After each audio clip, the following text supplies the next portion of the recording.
Violación, abuso sexual, acoso sexual, delitos que hoy en día se denuncian muchísimo más que antes, que están todo el tiempo en la justicia, en los medios y en los que es difícil discernir.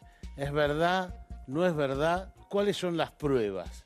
¿Y son sólidas las pruebas? ¿Qué pasa con la ciencia? ¿La ciencia puede determinar si hubo abuso, si hubo acoso, por ejemplo? Y hemos vivido en este tiempo casos todo el tiempo, permanentemente. En Bariloche, que un grupito abusa o viola a una chica, que un taxista viola a una chica, que a Calu Rivero denuncia que la acosan en un programa, en una tira. Permanentemente hay casos y hechos. Dalmazo, la muerte, el asesinato de Nora Dalmazo, aunque a usted no le parezca, es un caso de abuso sexual o de violación. De todo eso vamos a estar hablando hoy aquí en Crimen y Misterio. Así empezamos. Una adolescente denunció que fue golpeada y violada el último sábado por la noche en el marco de una fiesta que había sido convocada por redes sociales en una casa del barrio Seis Manzanas de Bariloche. Gravísima denuncia de una joven en San Carlos de Bariloche. Al momento de ingresar al establecimiento, presentaba fuertes golpes y heridas en distintas partes del cuerpo, el rostro desfigurado y cortes profundos en una de sus orejas. Pensaba que hubo una fiesta, pero sin tener en cuenta los riesgos que corría. Termina violada, mutilada y desfigurada. La joven concurrió a la guardia del hospital Dr. Ramón Carrillo de la turística ciudad en estado crítico y debió ser intervenida quirúrgicamente. Una convocatoria, Facebook, una fiesta y termina en una violación múltiple, hecha en grupo, a una joven, todos menores de edad, donde además hay agresión con objetos cortantes sobre el cuerpo de la mujer. Los responsables de la brutal agresión serían 5 jóvenes. Uno de ellos, menor de edad, decidió entregarse a la justicia, acompañado por sus padres. Porque uno de los menores fue rechazado por la adolescente. Y él, para vengarse, agarró a 4 amigos y le dijo, hagan con ella lo que quieran. La investigación del caso se encuentra en manos del fiscal Martín Gobeto, quien busca establecer cómo se produjo la violenta agresión, ya que aún existirían distintas versiones sobre lo ocurrido. Doctor Raúl Torre, me imagino que son casos sumamente complejos. Me imagino que este de Bariloche no debe ser tan complejo porque hay rastros físicos. Evidencia física, evidencia médico-legal, que es muy importante. Lo que ocurre, Tuni, que este tipo de casos que realmente nos conmueven y conmueven a toda la sociedad, lo que permiten es que se visibilice el problema. Lo que ocurre, lamentablemente, es que Argentina tiene una altísima litigiosidad en materia de delitos contra la integridad sexual. O sea, hay mucha denuncia. Muchísimos, que en determinadas geografías aumenta. Ajá, en algunas... ¿Qué geografías? ¿En el Por Gran ejemplo, Buenos Aires? la más alta litigiosidad, por supuesto tomamos delitos cometidos por cada 100.000 habitantes, Sí. porque de lo contrario las grandes conglomeraciones urbanas siempre darían las mayores estadísticas.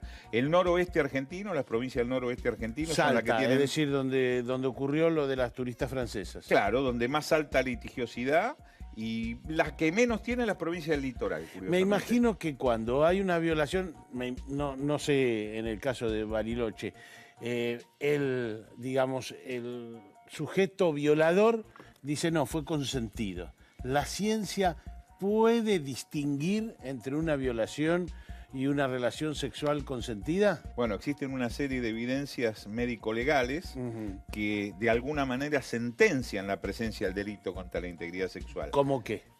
Y lesiones genitales, dada la hora lo puedo decir, Sí, lesiones claro. paragenitales y lesiones Es extragenitales. decir, violencia en la zona genital. Genital, paragenital y extragenital en algún Ajá. caso. Y lesiones que los médicos consideran típicas. Extragenital es en todo el cuerpo, es decir, arañazos, Lo que podríamos llamar, si se me permite el término, digitopunturas, algunas agresiones, mordeduras en determinadas En el caso zonas. Ángeles, recuerdo, en el caso de Ángeles Rawson, que tenía Jorge Mangieri muchas rasguñones. Sí, particularmente, aquí al principio transferencia operó a la inversa, la víctima defendió su virtud y le generó lesiones al autor del hecho, que es común que ocurra también.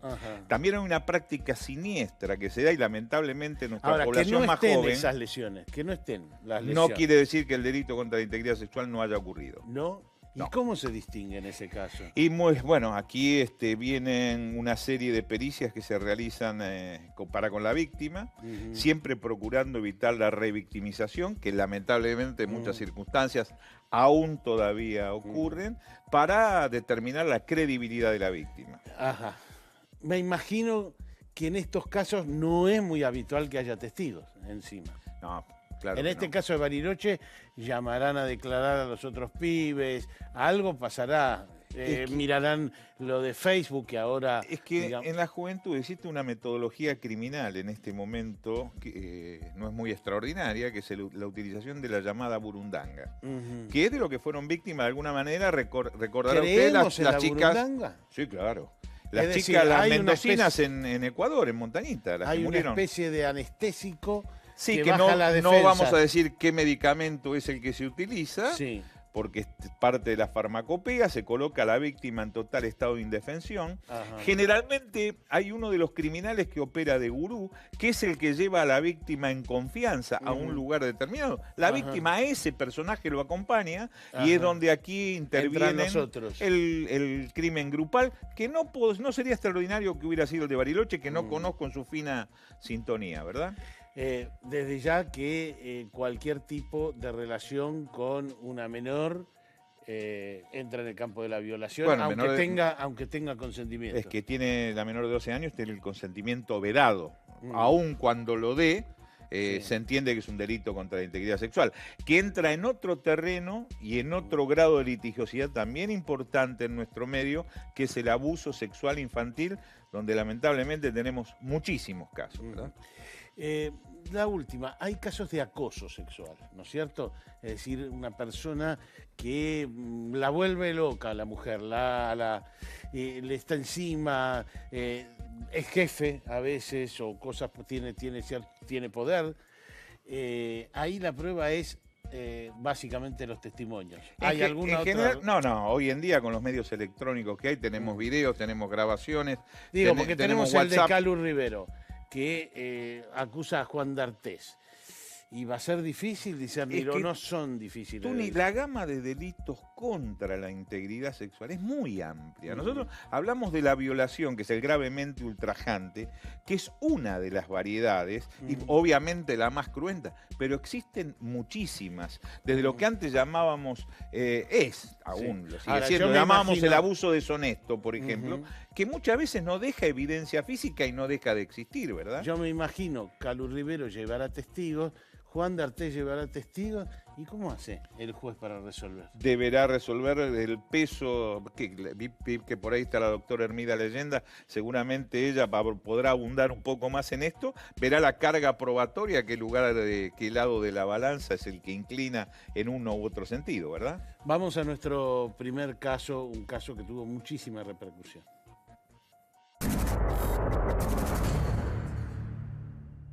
La detención del chofer de un microescolar, acusado de abusar sexualmente de una nena de 9 años en Luis Guillón, reavivó la polémica sobre el control de este tipo de vehículos en que viajan cotidianamente menores de edad.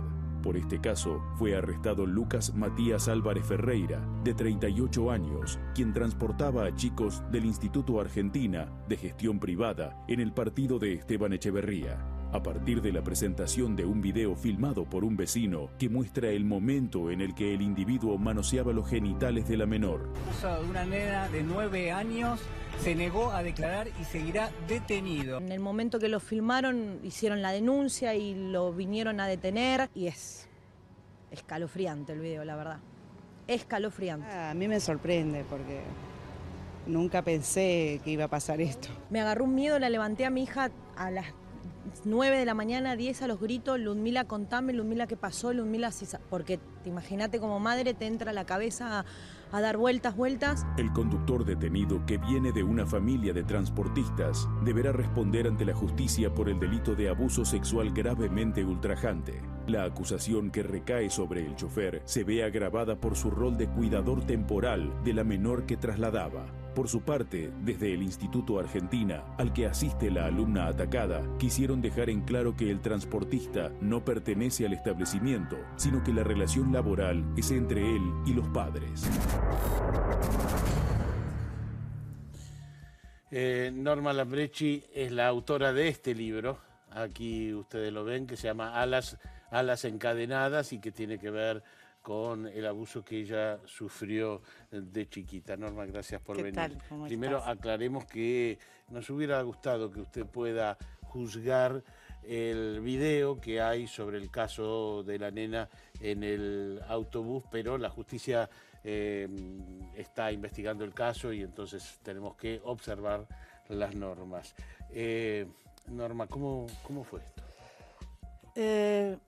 Bueno, lo voy a resumir, ¿no? Fue cuando eras chiquita. Vivía en el campo. Ajá. Con mis padres en La Pampa. Sí, Mi padrino iba a visitarnos de acá de Buenos Aires. sí. Y bueno, yo lo acompañaba. Ajá. Y bueno, un día lo acompañaba a cazar, otro día lo acompañaba a cazar peludos, otro día paloma, y un día me encerró en un galpón. Ajá. Y esto pasó durante de los 6 a los 11 años. Ajá.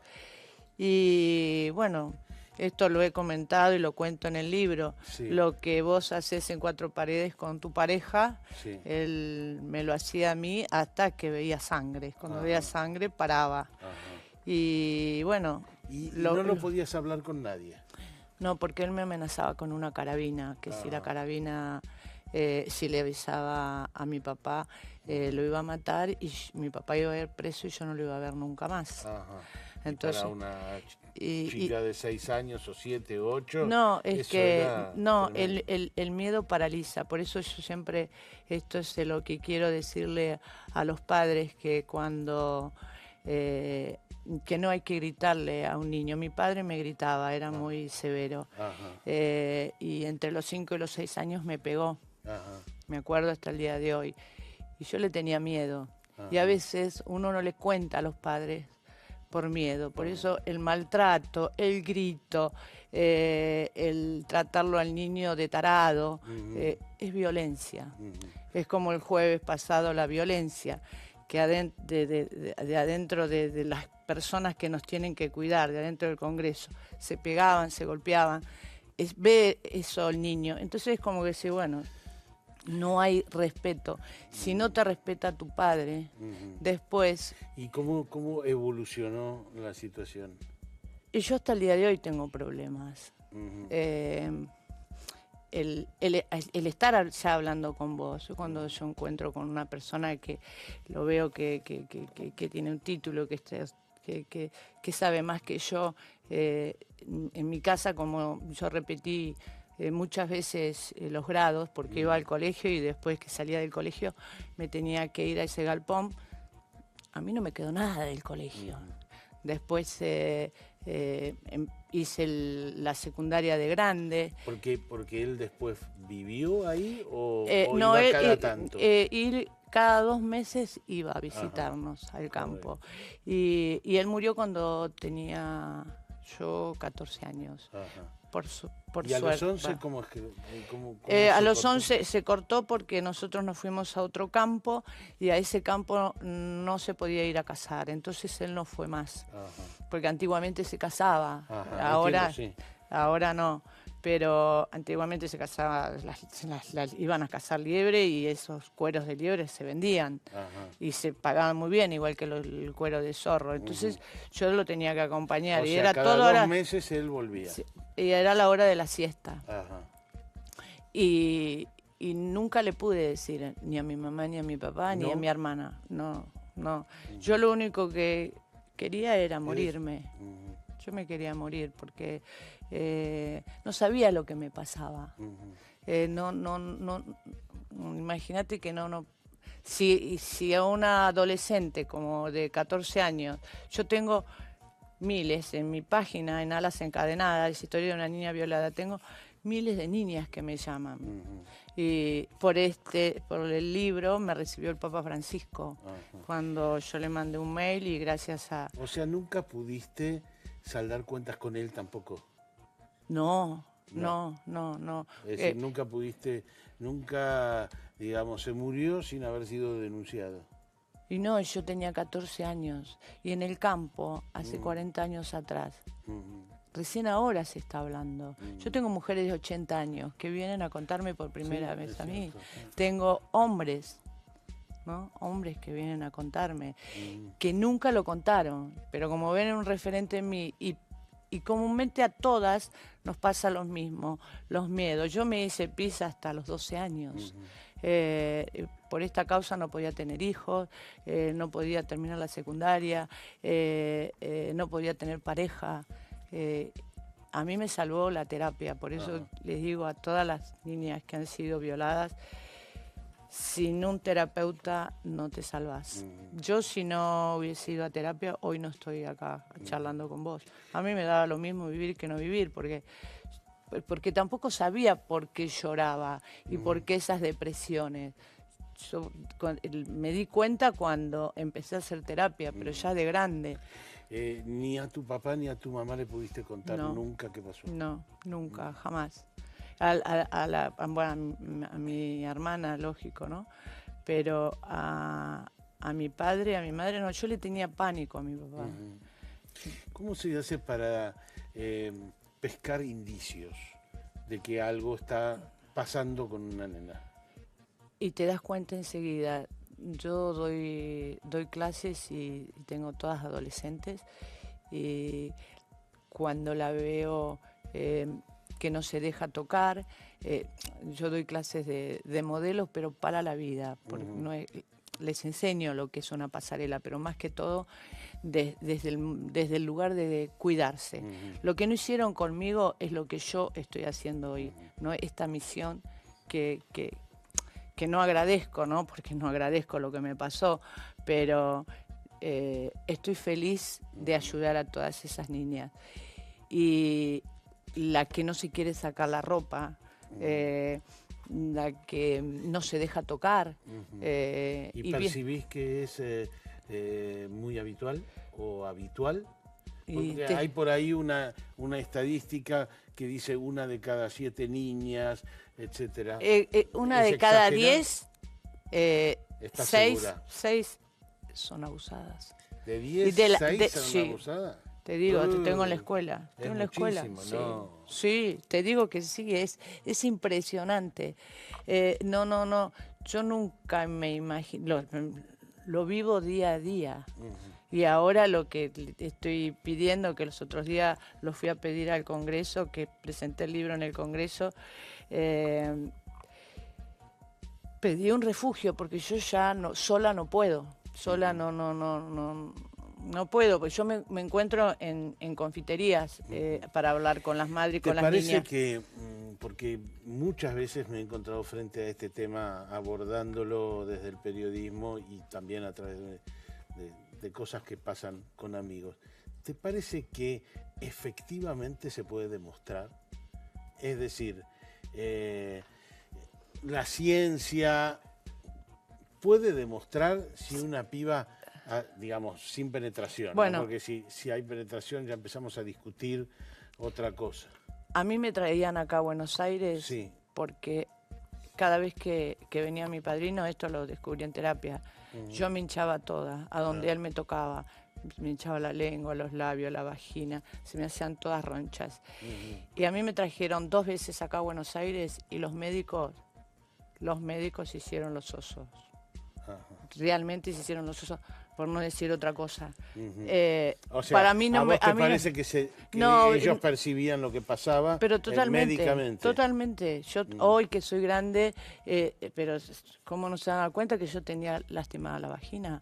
Pero dijeron, bueno, estos 2 campesinos vienen de La Pampa, que son dos ignorantes, ¿no?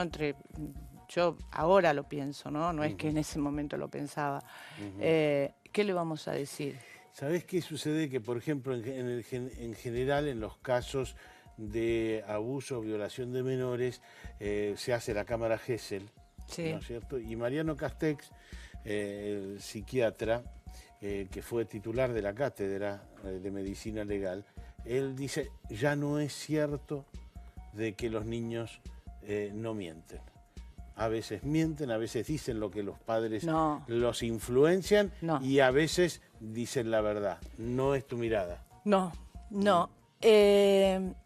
Para que una niña, imagínate que si a mí a los 6 años me decían, contá, Norma, lo que te hacen. Si yo contaba que esta persona me hacía agarrar su pene, de su pene me hacía hacer lo peor, ¿no? A los 6 años, y yo lo tengo que contar. Sí. ¿Cómo sabe una nena de 6 años? No, y no sabe.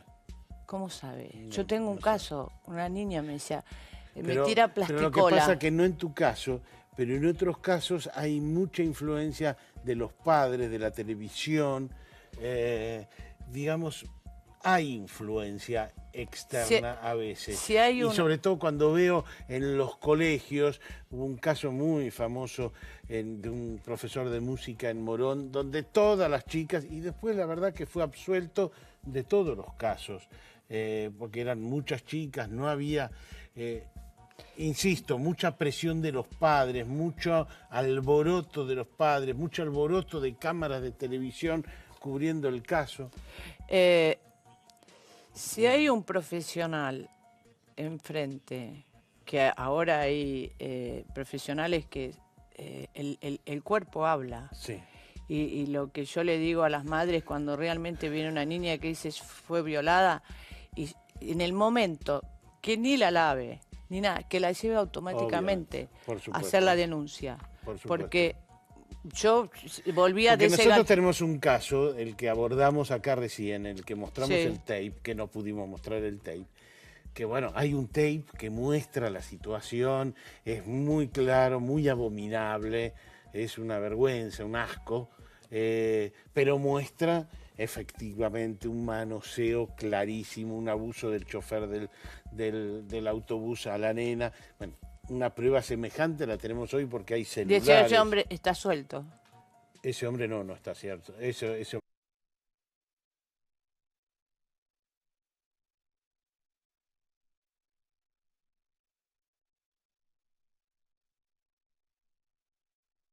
sigue suelto. Pero una de las cosas que yo digo que hay que hacer es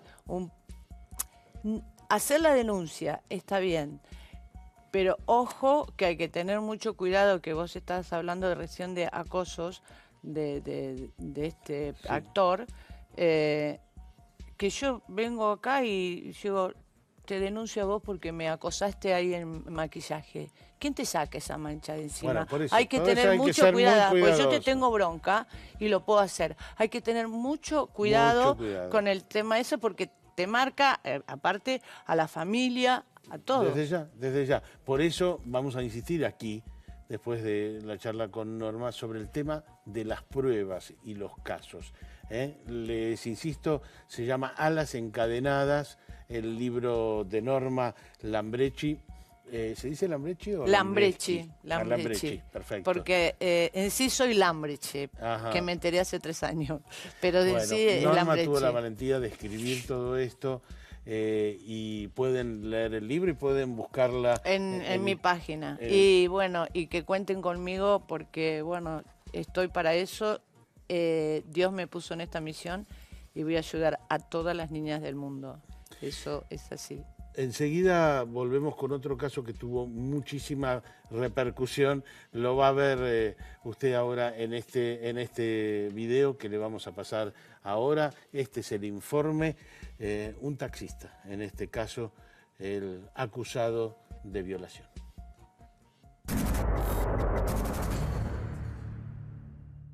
A Tito Franklin Escobar Aylon, el taxista reconocido por Manuela de haber sido su violador. Las fuerzas de seguridad lo buscan dentro y fuera del país.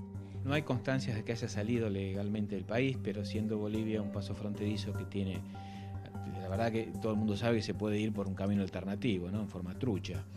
Entonces puede ser que esté en Bolivia. Lo están buscando en Bolivia y acá se ha hecho un allanamiento donde se encontraron prendas para buscar ADN, elementos personales que permiten identificar a su grupo de amigos, su círculo personal y sus familiares.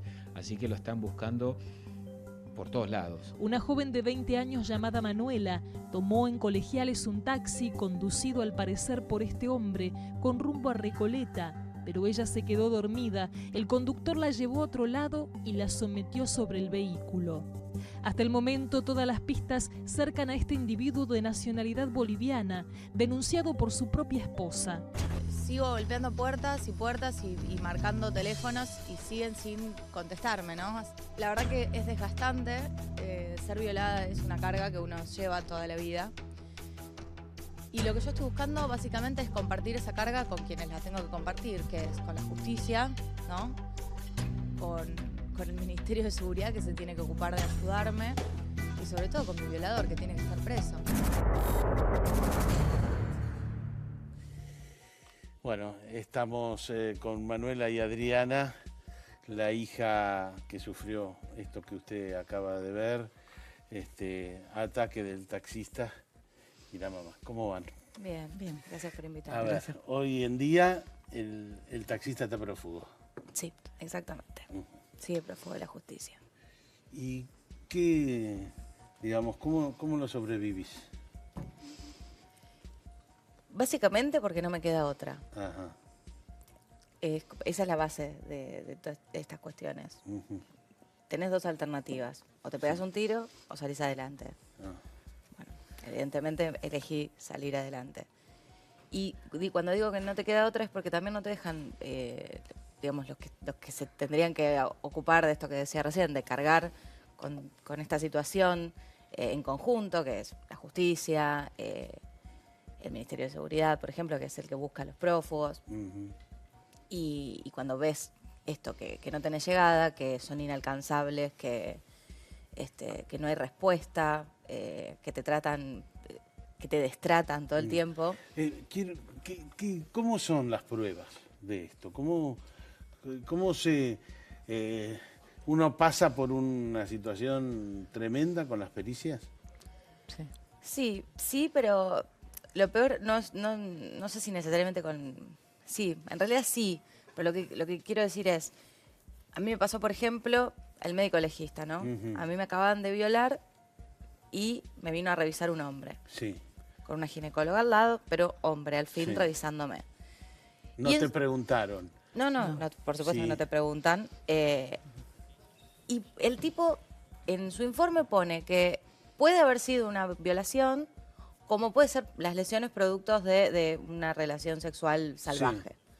Entonces, cuando vos tenés a médicos que no tienen perspectiva de género, que no saben lo que están atendiendo, que no evalúan el contexto, ¿no? Que evalúan simplemente una lesión sin pensar en toda la situación que se está dando, es muy difícil que eso sea una pericia, ¿no?, contundente después. ¿Es en el hospital, fue? Sí, en el mismo hospital. Es en el mismo hospital. Sí. El mismo día, en el mismo momento. Sí. Tenés que esperar que venga el legista, que es un hombre. Sí. Que estaría bueno que sea mujer que también. Deben tener alguna legista. No, acá en la Ciudad de Buenos Aires. En la Ciudad de Buenos Aires somos todos no hombres. Puedo creer. Sí, señor. Además, por lo menos hasta que me pasó a mí eran todos hombres. Sí. Justamente para esto, para que la mujer se sienta cómoda. Me resulta difícil pensar que solo tengan... Sí, eran hombres. Eran hombres. Sí. ¿Y dura mucho la pericia? No tanto. No. No te miran a ver qué tenés.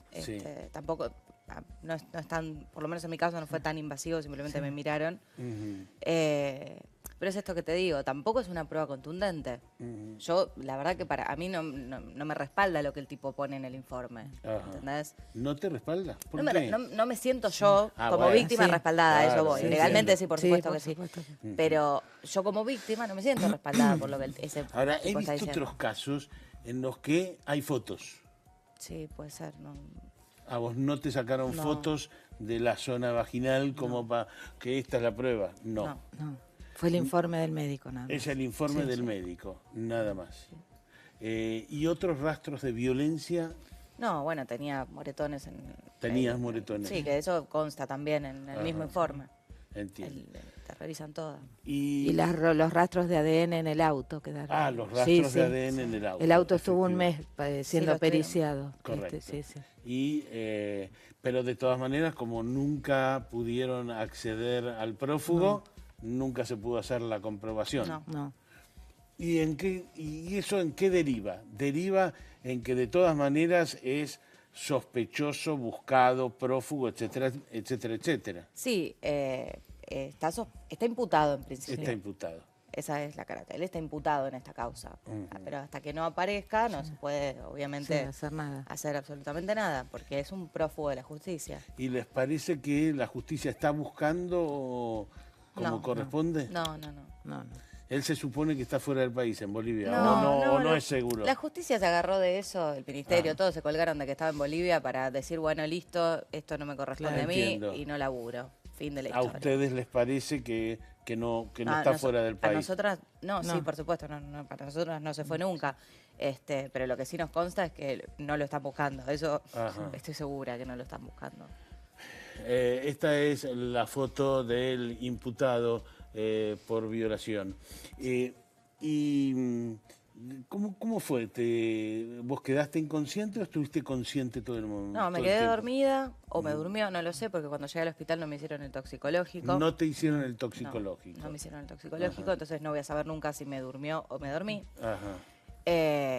No me dio, los niveles de alcohol en sangre tampoco me dieron tan altos como para desvanecerme. La cuestión es que cuando yo me desperté, mi último recuerdo es subirme, decirle la dirección de mi casa y no me acuerdo más de nada. Es como si se me hubiese apagado el televisor. Me despierto y ya lo tenía el tipo encima violándome.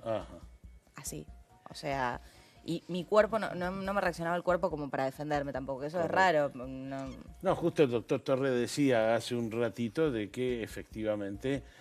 porque yo tenía ciertas dudas de si se usan estos fármacos, si se están usando estos fármacos, y él dice que sí, que usan algún tipo, después vamos a volver a hablar, pero ya te despertaste otra vez con él encima y empezaste a los gritos a pelearle, no porque estabas medio, estabas indefensa. Le pedía que pare, nada más, y lloraba.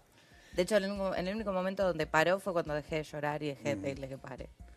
¿Y cómo terminó? ¿Cómo desistió? Cuando dejé de llorar, se pasó para adelante y me dijo que me bajara. Me bajé, le empecé, cuando ya tenía una pierna fuera del taxi, empecé a gritar, devolverme el teléfono, le decía, para llamar. Los vecinos escucharon los gritos y salieron a socorrerme. Por eso también no tuve tiempo de dudar si hacía o no hacía la denuncia. Todo esto no tuve tiempo porque vino la policía, me llevaron al hospital. O sea, no hubo mucho tiempo tampoco de... ¿La hubieras hecho igual? ¿Pensás hoy en día? Pero están disconformes. Sí, por supuesto. Y que no está preso. Y el día de las elecciones le tocaron el portero eléctrico, supuestamente el violador. A mí. A ver, explícame lo que El día del 22 de octubre, ella a las 12 de la noche vino del lugar donde ella milita a su casa y tocaron el portero eléctrico y aparentemente era el violador de Manuela. O sea que tocaron el portero eléctrico en tu casa. Ella atendió y... A los 5 minutos de que yo subí, me tocaron el portero eléctrico. O sea que era alguien que me vio entrar. Una persona que nos arrastraba la S como queriendo hacer un acento boliviano. Yo no creo que haya sido él. Por supuesto que no conozco ningún caso donde un violador vuelva. Aparte, me quiere hacer algo, me lo hace, no me toca el timbre para avisarme. Me parece bastante... El que lo hizo, lo mandó a hacer, es bastante estúpido y desprolijo. Estoy custodiada en este momento. Estás custodiada. Estoy con una consigna policial en la puerta de mi casa, igual que hace casi 3 años atrás. ¿Y la familia cómo vivió esto? Es decir, ustedes cómo lo que hicieron fue acompañar. Todo el tiempo, sí. Y luchar para... Mucho más que acompañar eso. ¿Los momentos de la pericia pudiste estar? Sí, llegué justo, porque yo no vivía acá, así que llegué justo. Y bueno, también estás disconforme con esta investigación. Sí, con la búsqueda. Ya no sé si con el juzgado, porque el juzgado lo único que tiene que esperar es que el ministerio lo busque. Sí, claro, por supuesto. Sí, estoy desconforme. Porque encima abrieron un lugar nuevo para buscar prófugos y no lo buscan. Manuela, ¿estás en terapia? No, ahora ya no. Ya no. No, por primera vez en la vida me dieron el alta en una terapia. Te dieron el alta. Sí, fui a tratar específicamente esto. Me tocó una profesional excelente. Concuerdo con lo que decía la compañera ahí, que la terapia te salva. Luchar te salva y ayudar a otras mujeres te salva, por supuesto. Y bueno, y a eso, por lo menos a mí, es eso lo que me salvó. La contención, poder decírselo a mi mamá, poder contarlo, poder denunciarlo, poder contar mi historia. Eso es empoderarse también. Y denunciar es para mí lo más importante. ¿Vos considerás que es un episodio más o menos cerrado o no? No va a ser un episodio cerrado. Hasta que no lo detengan. Claro. Pero no solo para mí, digo, para la sociedad, es un violador suelto. No es mi violador, es un violador que está suelto. Pero sí, mi justicia propia pasa por otro lado, y es esto, es estar viva, que es un montón en un país donde te matan cada 29 horas, estar viva es un privilegio, estar viva, seguir peleando por mi causa, haberlo denunciado. Me parece que haber puesto la cara de este tipo en todos los medios también es un crédito parcial que me doy, porque a algunas pibas las salvé con eso, entonces esa es mi... ¿Pensás que él ya lo había hecho antes? No sé, no no puedo meterme en la cabeza de un tipo que viola, si violó, si no violó, digo... Hubo cosas que me enteré después en la investigación que me hicieron ruido, digo, que haya apagado el GPS cuando yo me subí al taxi. Entiendo. Como cosas que a lo mejor me llevó a un lugar que... Que algún tipo de planificación, aunque sea ocasional, él tuvo. Sí. Si no sé si esto es un patrón, esto no tengo idea. Digo, ¿no aparecieron otras chicas? Apareció una chica, sí, que él la acosó en el subte. En el subte, no en el taxi. No, en el subte. Y también lo denunció, es parte de la causa también. Muchas gracias. Nada, gracias. El caso que ahora está dando muchas vueltas y que es difícil ver cómo lo agarramos del todo, el de Calu Rivero, aquí está cómo son las cosas. Calu Rivero sacó a la luz un episodio de acoso que asegura haber sufrido durante su participación en la tira Dulce Amor, ficción en la que era pareja actoral de Juan D'Artés. El tiempo pasó y la actriz entendió que era el momento indicado para hablar de este tema en los medios. En este marco, la actriz subió una carta pública a las redes sociales explicando cómo se siente ante lo sucedido. La actriz compartió su versión de los hechos, sin mencionarlo, fue muy dura, hubo una mediación de por medio. Finalmente rompió el silencio después de 5 años, estaba con mucha angustia, mucho dolor, y contó su versión sobre el acoso sexual. Nos habíamos enterado en su momento, ella deja de un día para otro una novela, un éxito absoluto, le iba súper bien y decide dejar su personaje y no dio demasiadas explicaciones. Ahora cuenta que lo que ocurrió en ese momento es que ella no soportó el acoso de Juan D'Artés para con su persona. Contarles el relato de Calu. Dale. Después de 5 años tomé coraje y hablé. 5 años de silencio por no estar preparada para enfrentar la catarata de agravios que recibe quien pone en evidencia la conducta inapropiada de un galán, padre de familia, felizmente casado. A veces no necesitas una mano tapándote la boca o una pistola en la cabeza amenazándote para sentir que se acaba tu mundo. Más aún cuando dicha persona pide en los medios que me retracte, que le pida disculpas públicas, porque si no me demandará por daños y perjuicios. Si Calu Rivero miente, estamos destruyendo la imagen de Juan D'Artés. Pido que esperemos hasta febrero, marzo, ya van a tener novedades y vamos a hablar concretamente de todo. De esta manera, la polémica por el acoso que asegura haber sufrido Calu Rivero está planteada, pero aún el caso no está resuelto. Doctora Raquel Hermida, gracias por venir. No, gracias como a usted. le decía antes al doctor Raúl Torre, me imagino un juez tomando este caso, donde no hay evidencia física, supongo que no hay, además pasó demasiado tiempo, pasaron 5 años, y supongo que cada uno traerá sus testigos ¿Y qué hace un juez ante una situación como esta? Bueno, casualmente en esta situación le quiero recomendar al abogado de Carlos Rivero que por favor aporte toda el teleteatro, porque en un momento de la tira fue bastante evidente la desconformidad de Carlos Rivero, que termina yéndose de la tira. Y en muchas escenas, yo que trabajo en equipo interdisciplinario con psicólogos y psiquiatras, le pedí a mis colegas de trabajo que revisaran este teleteatro porque la encontraba muy incómoda a la actriz. Y como soy bastante obsesiva con mi trabajo, en ese momento y al poco tiempo ella deja de trabajar. En realidad no era la antipatía del personaje, sino la incomodidad que estaba sintiendo la actriz, lo que me estaba transmitiendo a una especialista en delitos contra la integridad sexual. Sí. Si bien es cierto que hay que hablar que desde el punto de vista penal hay un agujero muy grande. Y esto siempre lo charlamos, incluso lo charlé hace muy poco tiempo en la Universidad de Buenos Aires, donde dimos una conferencia al respecto. Es explicar que esto no es abuso sexual, no encuadra en el artículo 119 del Código Penal. Sí, entonces, pero no tenemos una figura que se parece al acoso. No, está el acoso callejero, pero desde el punto de vista laboral, tuve la suerte en 1988 de incorporar la figura del acoso laboral, pero sin ser esta una figura penal, siendo esta una figura de tipo laboral que solamente se podía lograr, era la recompensación económica. Es decir, una indemnización. Exactamente, por los daños sufridos.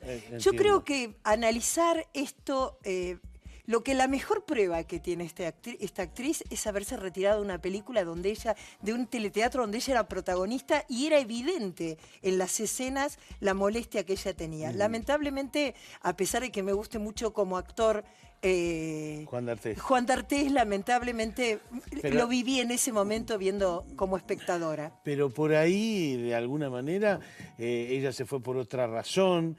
Y digo yo, me imagino que la doctora Ana Rosenfeld... por las otras maneras no coinciden con... O sea, tratar de... Lo que se ha logrado jurisprudencialmente en los delitos contra la integridad sexual es que ya no nos ponemos a analizar qué hizo la víctima. Primero analizamos qué hizo el victimario. Y desde hace muy poco tiempo... Pero usted es la que me está planteando el tema de, miren, acá el comportamiento de la víctima tendrá que demuestra defenderse que estaba en una... Tendrá que defenderse Rosenfeld. Que es la abogada de Porque Juan si hay una denuncia, evidentemente me parece que tiene muchas herramientas con solo revisar la novela y verla entre psicólogos y psiquiatras. Y las pruebas de tipo de psicólogos y psiquiatras son muy importantes, muy determinantes. Sí, hoy hace muy pocos días, gracias al juicio de Zárate, logramos implementar que la denuncia de la víctima, la declaración de la víctima, sea la herramienta principal, recién este año, la herramienta principal en un juicio de abuso sexual.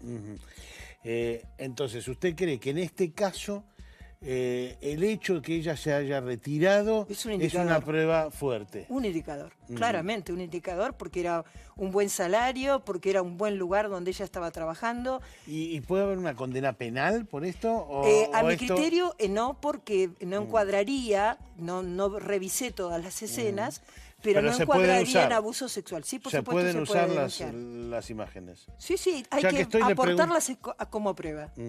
Ya que le pregunto también respecto de la nena en el autobús. ¿La imagen tomada por un celular se puede tomar? Pero por supuesto que sí. Yo en ese momento le preguntaban a un testigo con respecto a eso, ¿usted qué hubiera hecho? ¿Subo al micro? ¿Detengo la acción? Desde el punto de vista humano, lo más seguro es que uno sube al micro, corta la escena, pero en realidad creo que lo que ha hecho este hombre fríamente y como pudo ha servido ser un aporte que hoy hace que esté detenido, porque hay un montón de abusadores sexuales, es el delito más difícil de probar, y hay un montón de abusadores sexuales libres. Gracias, doctora. No, gracias a usted. La doctora Raquel Hermida. Aunque usted no lo crea, el caso Dalmaso, que fue una enorme conmoción en la Argentina y sigue siendo un caso en el que no hay nadie preso, es también un caso en el que tiene que ver la integridad sexual. Y vamos a hablar con el doctor Raúl Torre del caso Dalmaso. Él fue uno de los peritos de este caso. Enseguida venimos.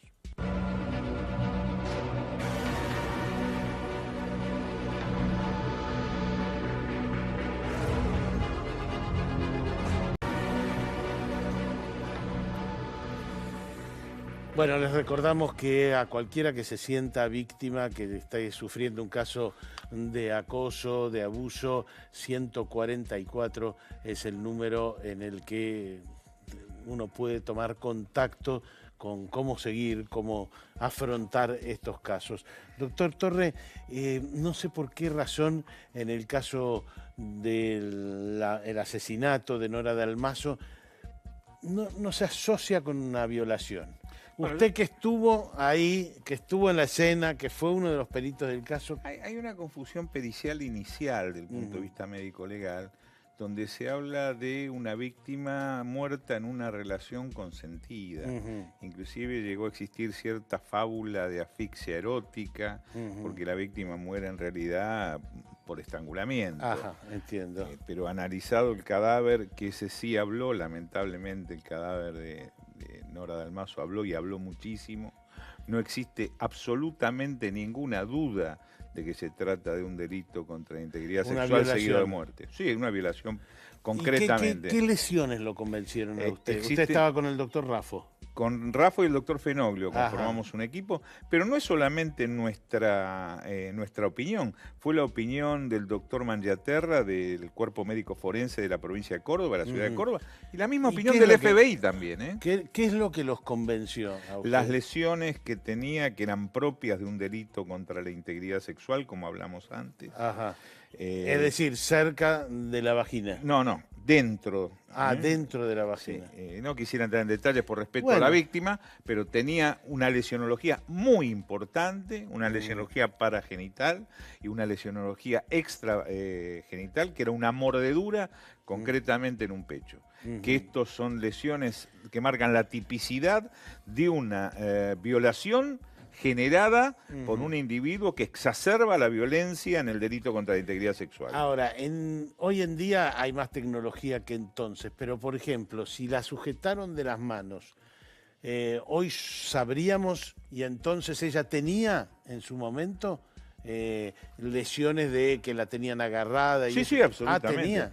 Inclusive lesiones que eran algunas difíciles de descifrar, como una lesión que tenía en el abdomen del lado izquierdo, que nosotros atribuimos a que podía ser a lo mejor la malla del reloj. La víctima fue acosada, fue tomada por detrás, fue primero estrangulada manualmente, luego se utilizó un dogal, que era el mismo cinto. Un dogal es el cinto, es un lazo. Exactamente, el mismo cinto de la bata, porque ella salía de ducharse esa noche, ya tenía la costumbre de bañarse todas las noches. Fue acosada, o sea que fue estudiada la víctima, existe planificación para este hecho, sin ninguna duda. Alguien que sabía. Y que conocía que esa noche la víctima iba a estar sola. Su esposo se encontraba en la República Oriental del Uruguay, su hijo varón en la ciudad de Córdoba y su hija de viaje en los Estados Unidos. Le dejo para después del corte. ¿Es una persona o más de una persona? Enseguida venimos.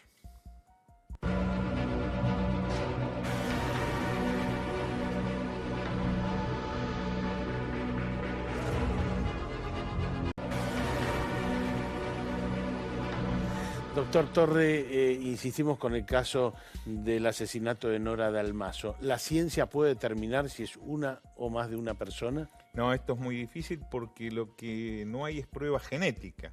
La única prueba genética que se encontró en el lugar era la del esposo. Que había... Es decir, no hay semen de ninguna otra persona. No, inclusive en el lazo... porque había un profiláctico, o me equivoco. No. No había. Se había encontrado algún rastro genético en el cadáver que habría pertenecido a la vida conyugal de del doctor Macarrón con la señora Dalmazo. O sea, muy difícil saber si más de una persona. Yo diría que en este caso es muy difícil. Hay veces que se encuentran maniobras de sujeción o se encuentran dos perfiles genéticos que de esta manera sentencian de alguna manera la permanencia en el sitio, por lo menos, de más de una persona. ¿Estoy equivocado si digo que ustedes sospechan de alguno de los que estaban haciendo reformas en esa casa y que sabían el movimiento de esa casa y que sabían que el marido no estaba? Nosotros creemos que es alguien del medio geográfico porque de esta manera generó la expectativa del hallazgo de la víctima, conocía los movimientos de la víctima, conocía que la víctima iba a estar sola y de alguna manera la acechó. ¿La acechó qué significa? ¿La fue mirando?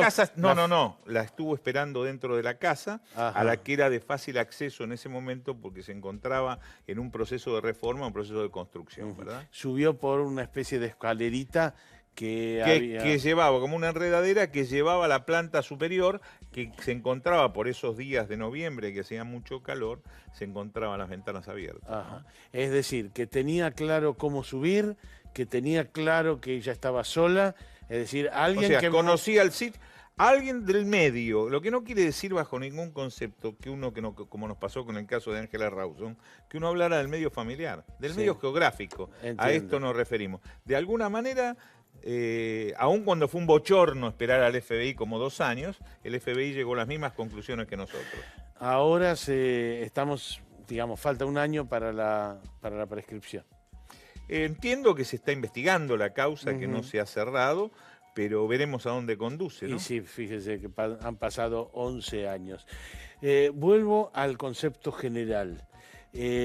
Cuando se trata de niños, usted pone el foco en las cámaras Gesell, en las declaraciones, cuando es sin penetración, es decir, que no hay evidencia física de un maltrato. La cámara Gesell es una prueba fundamental, debe ser hecha con mucha objetividad y siempre para que sea más sana la prueba, tiene que ser muy controlada. Muchas veces se pericia a la misma víctima. Yo conozco muchos casos donde se ha periciado a la víctima para determinar, así como en una cámara Gesell, lo que dice un niño, muchas veces un adulto, si tiene condiciones, por ejemplo, para faltar a la verdad, para fabular, etcétera, ¿no?